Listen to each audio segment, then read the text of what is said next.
High প্রিয় দর্শক, আসসালামু আলাইকুম। তো আমি আপনাদেরকে নতুন কিছু শেখাবো বলে আজকে চলে আসলাম। মুরগি রান্না আজকে দেখাবো আলু দিয়ে, তবে একটু ব্যতিক্রম। এটা কিভাবে রান্না করবেন সেই প্রণালীটা আমি আস্তে আস্তে দেখাবো, আর দেখতে থাকুন ভিডিওটি, তাহলে বুঝতে পারবেন। আর এটা কিন্তু আমি একদম ভিন্ন আঙ্গিকে রান্নাটা করেছি, আপনারা বাসায় খুব মজা করে খাবে আপনার বাচ্চারা। তো চলুন, এই যে মুরগি নিয়েছি আমি, আর নিয়েছি আলু। আস্তে আস্তে আলু আমি ছোটো ছোটো আলুটা কেটে নিয়েছি। তো আলুটাকে আমি দেখুন আগে তেলের মধ্যে এই যেভাবে ভেজে নিচ্ছি। তো আপনারা তেলের মধ্যে এভাবে আলুটাকে আগে ভেজে নেবেন। তারপর আমি একটু লবণও দিয়ে দিয়েছি, আর একটু হলুদ দিয়ে দিয়েছি, দিয়ে তারপর আমি আলুটাকে এভাবে ভেজে নিচ্ছি। ভেজে তারপর আমি একটু পানি দিয়ে এটাতে একটু হালকা মশলা দিয়ে তারপর সিদ্ধ করে নিব। তো আলুটা ভেজে নেওয়া তার কারণ হলো যে আলুটা থেকে একটা সুন্দর ফ্লেভার চলে আসবে। তো আমি একটু দিয়ে দিলাম আদা, একটু রসুন এরকম, আর দিয়ে দিয়েছি।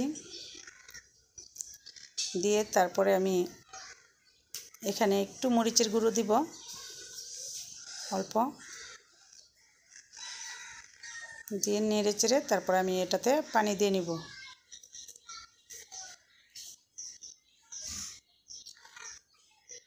আর একটু দিয়ে দিলাম জিরের গুঁড়ো।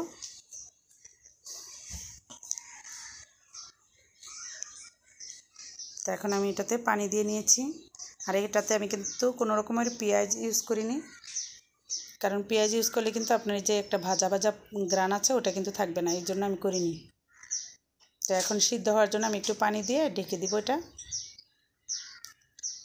এখন ঢেকে দিলাম, এটা সিদ্ধ হতে থাকুক মিডিয়াম আছে। তো আর আমি এটাতে পাতিলে মাংসটা নিয়ে নিচ্ছি, যেটাতে আমি রান্না করব। আমি আজকে মেখে রান্না করব মাংসটা। তো মাংসটা আমি কিন্তু ধুয়ে নিয়েছি ভিউয়ার্স ভালো করে। তো আমি এখন এটাতে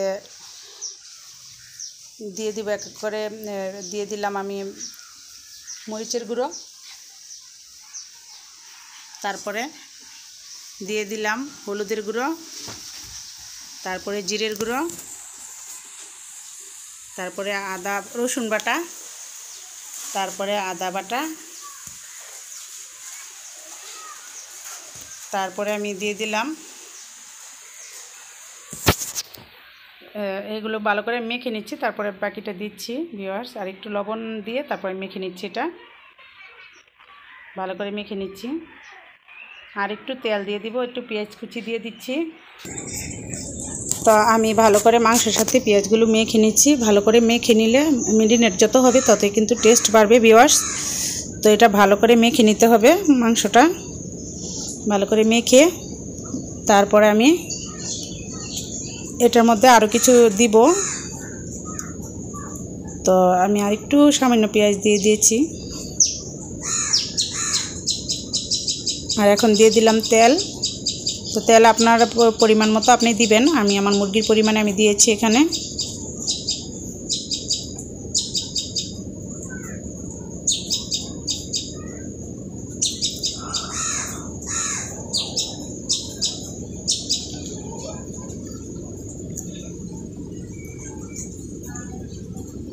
তো এখন আমি এটাতে আরও কিছু দিয়ে দিব অল্প, 2টা তেজপাতা দিয়ে দিলাম। তারপরে দারচিনি, এলাচ, লং। আর এলাচটা দেখেন কীভাবে ফাটিয়ে দিয়েছি আমি, ফাটিয়ে দিবেন, ছেঁচে দিয়েছি যেন গ্রানটা ভালো আসে।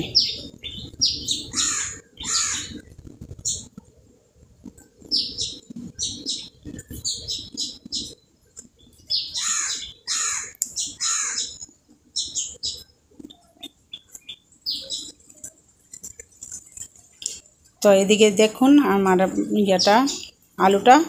আলুটা দেখলাম সিদ্ধ হয়েছে কিনা। তো আলুটা মোটামুটি সিদ্ধ হয়ে গিয়েছে, পানিটা যতটুকু আছে এটা শুকাতে আলুটা পুরাই সিদ্ধ হয়ে যাবে।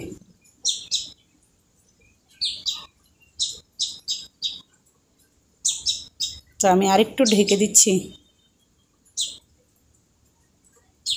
তো এখন আলুটাও সিদ্ধ হয়ে গিয়েছে, ঝোলটাও একদম শুকিয়ে গিয়েছে। আমি এখন এটা উঠিয়ে ফেলবো। এটাকে ভালো করে নেড়ে চেড়ে তারপরে আমি এটা উঠিয়ে তারপরে আমি মাংসর পাতিলটাকে বসিয়ে দিব। আর মাংসর পাতিলটা বসিয়ে আমি ভালো করে একটু নেড়ে চেড়ে দিব, নেড়ে চেড়ে তারপর ঢেকে দিব।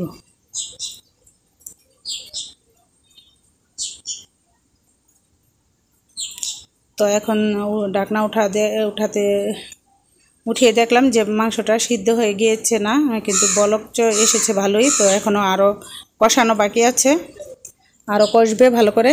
তো আমি এখন আবার একটু ঢেকে দিচ্ছি।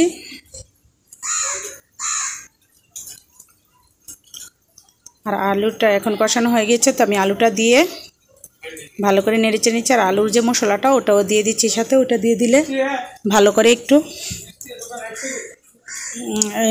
টেস্টটা ভালো আসবে, যেহেতু এটা একটা মানে কষানো বেশি হয়েছে। তো এই ঝোলটা দিলে টেস্টটা কিন্তু ভালো আসবে। তো আমি এটা দিয়ে ভালো করে নেড়েচেড়ে নিচ্ছি। আর ভিউয়ার্স, আমার চ্যানেলটি প্লিজ লাইক কমেন্ট শেয়ার করবেন। আর পাশে থাকা লাল যে লেখাটা ওটাতে সাবস্ক্রাইব করে দিবেন। আর সাবস্ক্রাইব করার পরে পাশে থাকা বেল আইকনটি ক্লিক করে দিবেন, যাতে সব নোটিফিকেশান আপনাদের কাছে সহজে পৌঁছে যায়।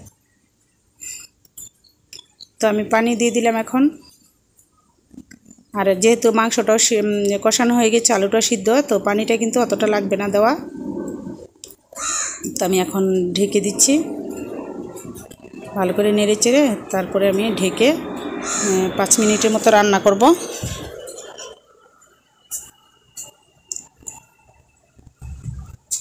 তো আমি আবার একটু ঢেকে দিলাম, নাড়াচাড়া করে দিচ্ছি মাংসটা। তো আমি আবার একটু ঢেকে দিলাম। তো এখন দেখলাম যে না, মাংসটা অনেকটাই সুন্দর একটা কালার চলে এসেছে। আর এদিকে আমি ফোড়ন দিয়ে দিচ্ছি মাংসটাকে।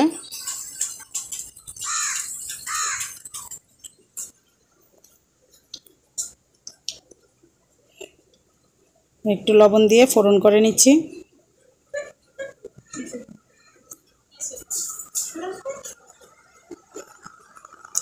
তারপরে ফোড়নটা দেওয়া শেষ হলে মাংসটা সুন্দর মানে আমার রান্নাটা শেষ হয়ে আসবে। তো এখন ফোড়নটা হওয়া পর্যন্ত অপেক্ষা করছি।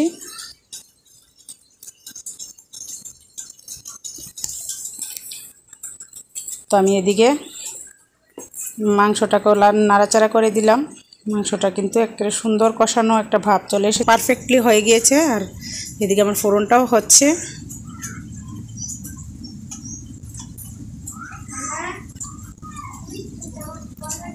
তারপরে আমি ঢেলে দিলাম, ফোড়নটা ঢেলে দিলাম। আর এখন পুরাটা মাংসই আমি ওই কড়াইতে ঢেলে দিব।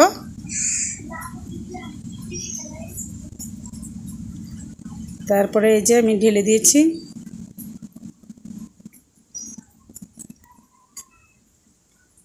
তো আমার মাংসটাতে এখন আমি কয়েকটা কাঁচামরিচ দিয়ে দিব আস্ত। এটা একটা ফ্লেভার ছড়াবে আর টেস্টও লাগবে।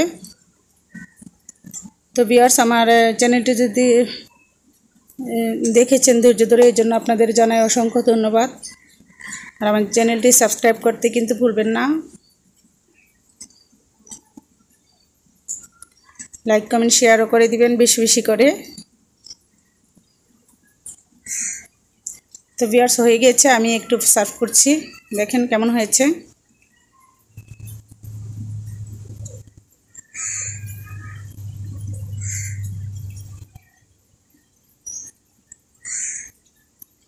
এই তো রান্নাটা দেখুন অনেকটাই সুন্দর হয়েছে, আর খেতে কিন্তু খুবই সুস্বাদু হয়েছে। ভিউয়ার্স, আপনি বাসায় এভাবে রান্না করবেন।